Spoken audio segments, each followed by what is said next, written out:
Hey guys, welcome back to the channel. So this is the beautiful vintage Coach Emmie bag, style number 9018 in the color Mahogany, and this bag was made in the US in 1997. Comes with an adjustable strap, and it also comes with the matching two-sided hang tag. And it's got this kind of unique, almost square-like shape to it. So here's what the front looks like. It's got a turn lock closure, as you can see.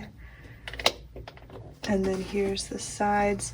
You can kind of see the shape to it a little bit better in this video here on the side probably of the bag. And then here's the back. And it does come with a back slip pocket. And here's what the bottom of the bag looks like. And then when we open the bag, it's got a small back slip pocket along the back of the bag.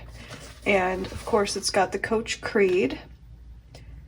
Here's a close-up photo of the Creed as well, just so you can see that the bag is authentic and see it a little bit better than I can pick up on camera.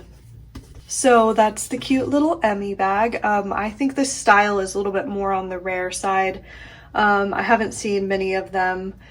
So yeah, I would assume it's a pretty rare find, and this one's in great condition. It looks like it was barely used. So this is a great bag if you want something small. It's just a really cute style and a unique shape to it. But anyway, this bag is now available in our online store, so I'll leave the link below in case you wanted to check it out further. But otherwise, thanks for watching, take care, and I'll see you in the next video.